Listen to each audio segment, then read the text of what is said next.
Hello, so today we will study about Chemistry Form 4 Chapter 2, the structure of the atom. So the first thing that you need to know in this chapter is matter. So we actually have to understand what matter really is. So actually, everything around us is made up of matter. This piece of paper is made up of matter, my pen is made up of matter, and all the air around you is also made up of matter. So by definition, matter is actually anything that occupies space and has mass. Matter is anything that occupies space and has mass, and this matter is actually made up of tiny and discrete particles. For example, the air is made up of matter, but you can't actually see the particles of air with your eye. This is because it is made up of tiny and discrete particles, and these particles can be in the three forms. It can be in three forms, which is atoms, molecules, and ions. So atoms are the simplest type of particles because it only exists in its own. It's only one, right? Like a zinc atom. So it's only one. But molecules, they are made up of two or more of these atoms. For example, an example of a molecule is carbon dioxide or CO2, which is made up of one carbon and two oxygen, right? And these molecules are neutral. They do not have charges. But for ions, ions are actually charged particles. And these charged particles can either be a positively charged particle or a negatively charged. So if it's positively charged, it's called a cation, and if it's negatively charged, it's called an anion. And to remember which is positive and which is negative is very simple. As you can see, cation has a T here, so you can use this T to remember T is equal to positive, so positive is a positively charged ion. And for anion, you can see that there's an N, so you can remember N for negative. And in this chapter, we are going to use a few terms. The first term is element, second term is compound, and the third term is mixture.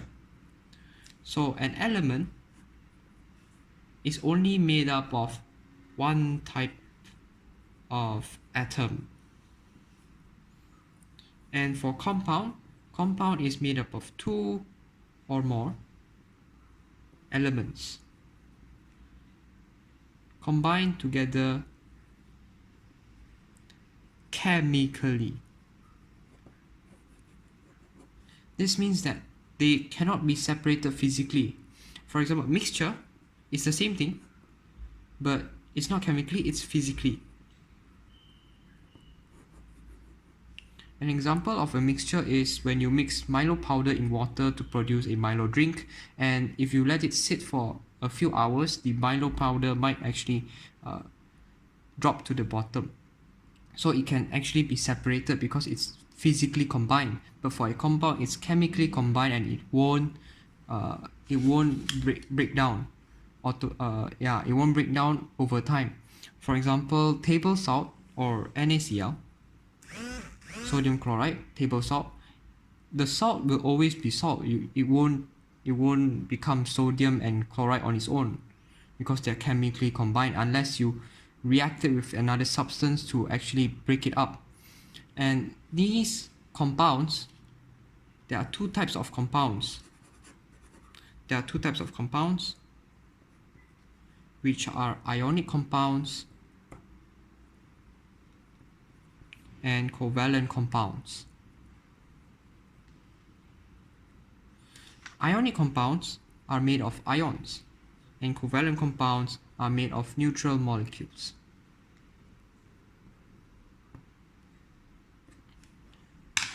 So this is part 1 of Chemistry Form 4 Chapter 2. So the first thing that you need to know is matter. Matter is anything that occupies space and has mass, and it is made up of tiny and discrete particles, and these particles are divided into atoms, molecules, and ions.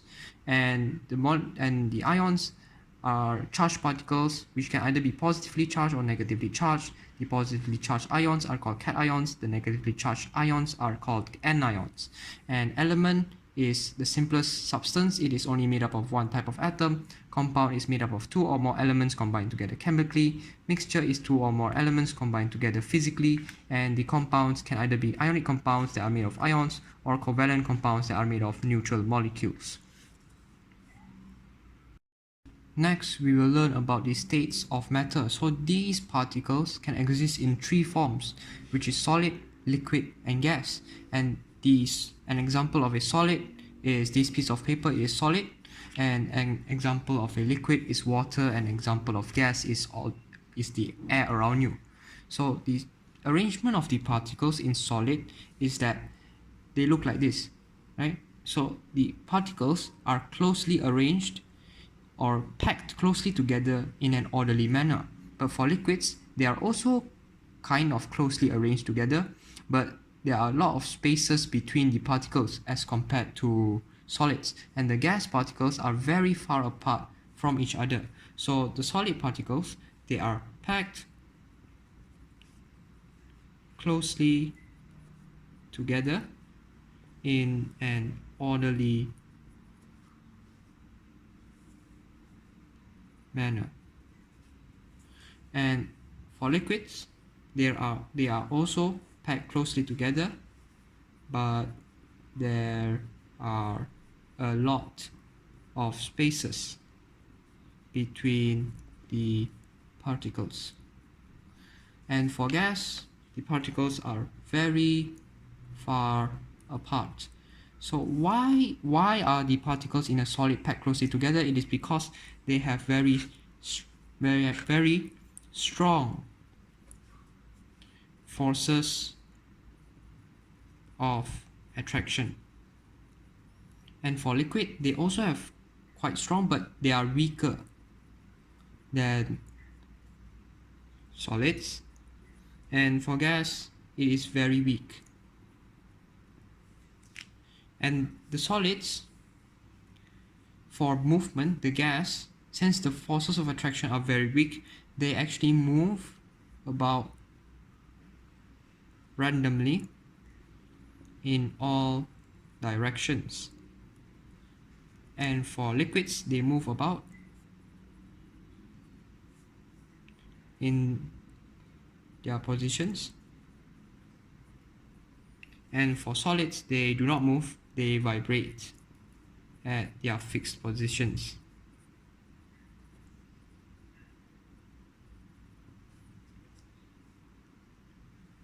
And so this is a solid, this is a liquid, and this is a gas.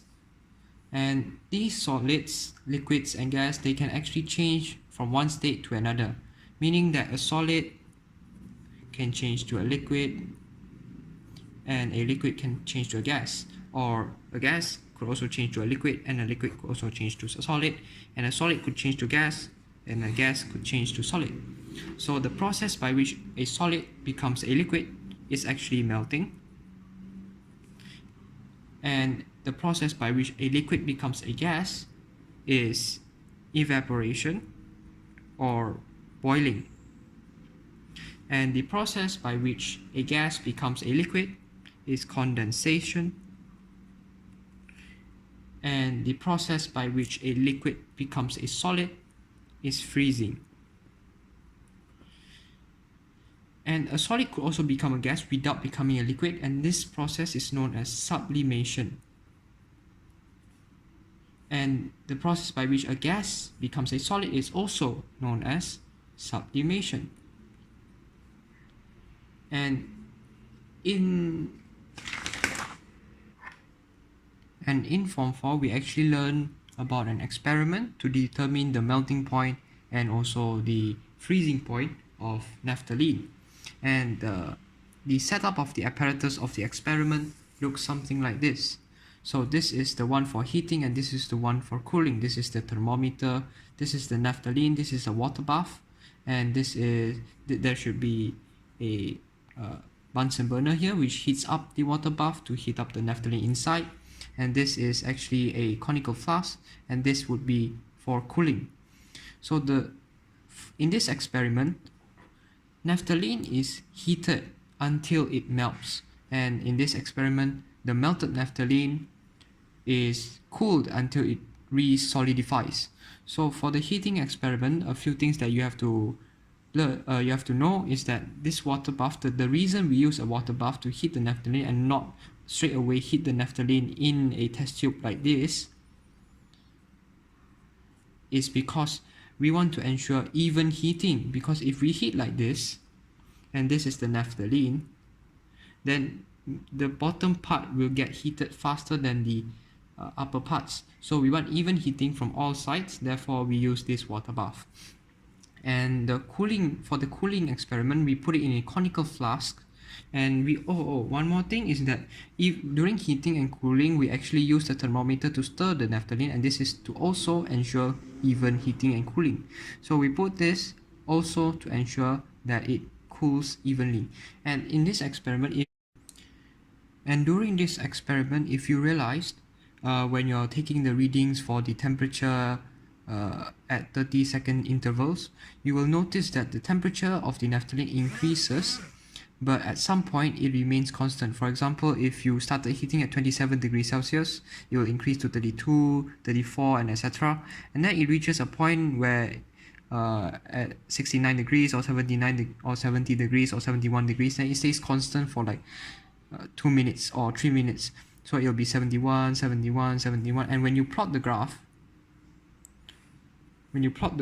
of temperature against time, what the graph you will get is something like this. So what actually happens at this point when the temperature is constant is that the naphthalene is actually melting. That is the melting point of naphthalene. So at this point, until this point, there are both solid and liquid particles. And at this point, and when you do this experiment, you will realize that when you are recording the temperature at 30-second intervals, you will realize that the temperature increases. For example, and it suddenly remains constant. For example, if you start heating at 27 degrees, it will increase to 32 degrees, 34 degrees Celsius, and then it suddenly remains constant at like 69 or 70 or 71. So you'll see that the temperature stays constant at 71 degrees for around 2 minutes or so. So during that time, if you actually plot the graph, if you draw the graph of temperature against time,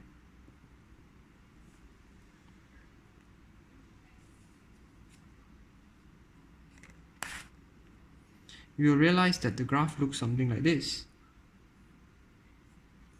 So during this constant temperature, the naphthalene is actually melting. That is actually the melting point of naphthalene. So during this time, from this point to this point, both solid particles and liquid particles are present. But at this point, there are only solid particles, and at this point there are only liquid particles. So during the melting point, the reason why the temperature remains constant is because the particles, the solid particles, the solid particles, right? So when the temperature increases, the heat energy that is absorbed is not used to increase the kinetic energy, but the heat energy absorbed is actually used to overcome the forces of attraction.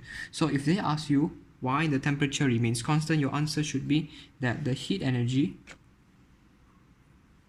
absorbed is used to overcome the forces of attraction between the solid particles to change states of matter to liquid particles. And at this point to this point, the heat energy increases the kinetic energy of the particles, and the particles will vibrate faster. And at this point, when the temperature increases, the kinetic energy also increases. And for this experiment, when you draw the graph of temperature against time, the graph looks something like this. And the explanation is almost the same. Over here it's only liquid, here is solid and liquid, and here it is solid. So this is the freezing point of naphthalene. And at this point, it's not that the heat energy absorbed is used to overcome the forces of attraction, but it is that the heat energy released is exactly balanced by the heat energy liberated as the forces of attraction pulls the liquid particles together to form a solid. Yeah. So at this point, the temperature remains constant because the heat energy released is exactly balanced by the heat energy liberated as the force of attraction pulls the liquid particles together to form a solid. And over here, the temperature decreases. When the temperature decreases, the kinetic energy of the liquid particles decreases. And over here, same thing, right? And next we will learn about the structure of the atom. So the structure of the atom looks like this. So the middle part is called the nucleus, which consists of the protons and the neutrons, and these are called the shells, and the orbiting things at the shells are called the electrons. The protons are positively charged, the electrons are negatively charged, and the neutrons are neutral. They do not have a charge. And in an atom, usually the proton number is equal to the electron number. And if, for example, an electron has been released, then if an electron has been released, it makes that the number of electrons is less than the protons, and that means that the proton is more than the electrons. So if electron release, proton will be more than electron. And when proton is more than electron, proton is positively charged, electron is negatively charged. So the positive charge is much more powerful than the negative charge. Then this atom becomes a positively charged ion, which is a cation. But if an electron is accepted, then proton is less than electron. And since electron is negatively charged, if there is more electrons, it becomes an anion, which is a negatively charged ion. And the number of protons and neutrons is actually called the nucleon number, because this is the nucleus, and the number of components in the nucleus is called the nucleon number. So if they ask what is the meaning of nucleon number is the number of protons and the number of neutrons in the nucleus of an atom. Number of the total number of protons and neutrons in an atom, in the nucleus of an atom. The nucleon number is the total number of protons and neutrons in the nucleus of an atom. And if two atoms have the same nucleon number,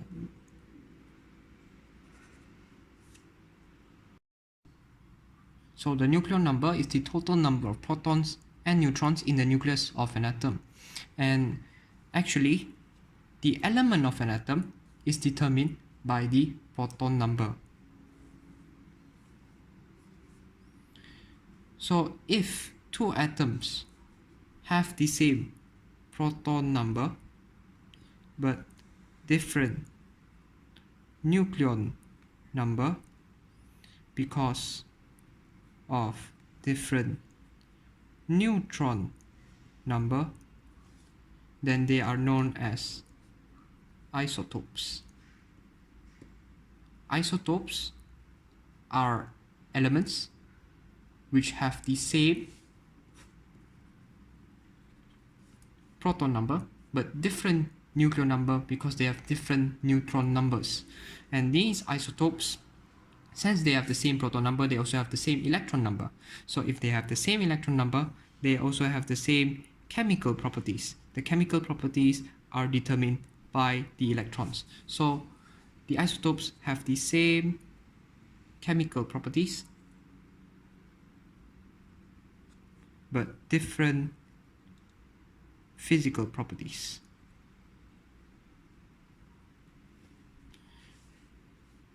For example, carbon 12 and carbon 14. So carbon 12 has the same,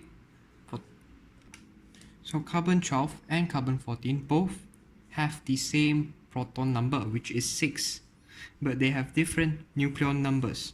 So for example, carbon 12 has a 12 nucleon number and a 6 proton number. Carbon 14, the proton number is 6 and the nucleon number is 14. So these two have the same chemical properties but different physical properties. And now for the last part, we will learn about how to write and draw the electron arrangement and atomic structure of the elements. So for example, we have sodium here and we have magnesium here. So before this, we learned that this is how an atom looks like, and this is the nucleus, and all of these are the shells with the electrons. So this is the 3D version. If we wanted to draw in 2D, it would look something like this.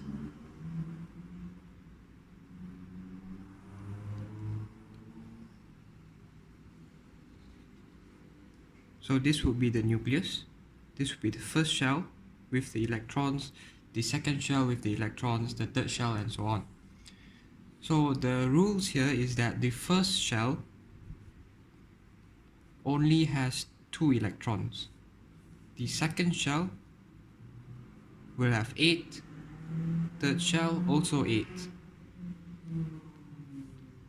So if we want to draw sodium, the electron arrangement, we have to remember the first thing we have to know is the proton number, because the proton number is always equal to the electron number.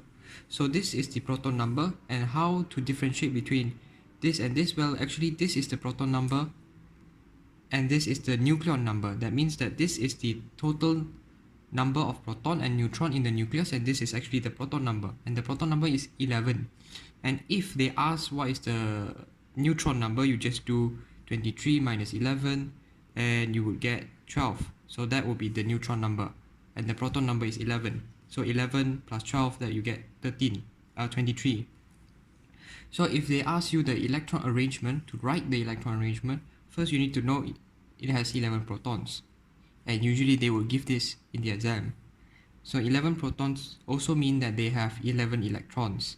So if they have 11 electrons, and we know that the first shell has 2 electrons, that means that it starts with 2 and then 8 and 1, because 11 minus 2, you have 9, 9 minus 8, you have 1. So this is the electron arrangement, 2, 8, 1. And if they ask you to draw it, so first you draw the nucleus, and then the first shell, the second shell, and the third shell. So the first shell has 2 electrons. You can either use a dot or an X. So cross, cross. First shell has 2 electrons, then followed by 8, and lastly 1. So this is the electron arrangement for sodium. And let's try magnesium. So it's 24 and 12. So the proton number is 12, and electron is also 12. So the first shell has 2, 8, 2.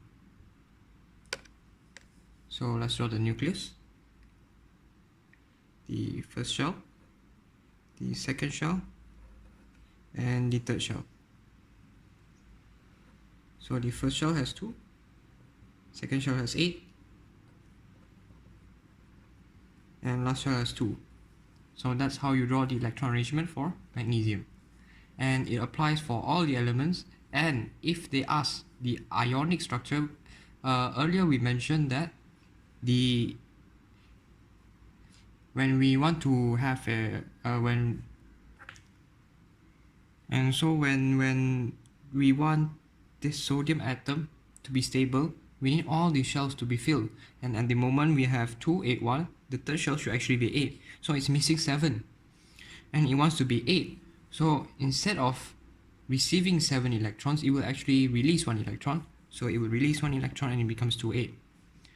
And earlier we mentioned that if the atom has more electrons than protons, then it becomes an anion. A cation. Because it has 11 protons, but since it loses 1 electron, it will have 10 electrons. So this means that it has 1 proton more than electron, which makes it positive, because protons are positive and electrons are negative. So it becomes a cation. So how to draw the ionic structure? Well, it's the same thing.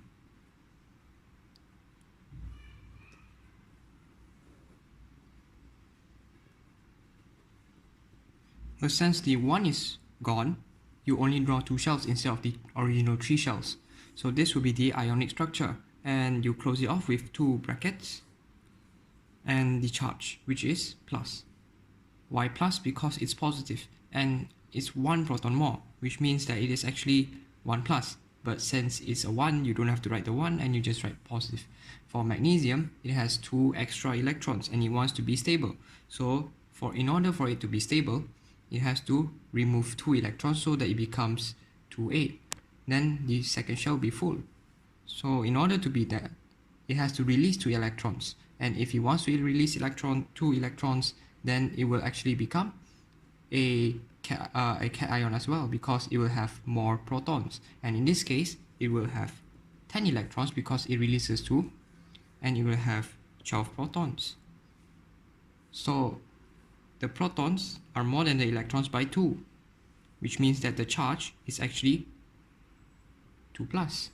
For sodium just now, it was Na plus, but for magnesium it's 2 plus. And to draw the ionic structure, it's like this. It's the same thing.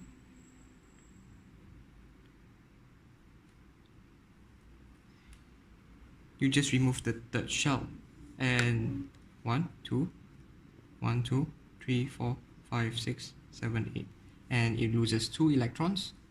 So you close it off with a bracket and you put the charge, which is 2 plus, and done. And since you know that the last shell has to be filled to be stable, so we can also say that this last shell, the electrons in the last shell, which is also called the valence electron, determines the chemical properties.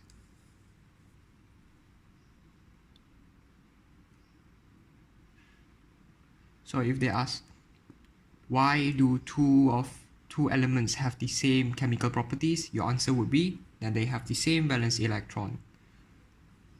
And that's all.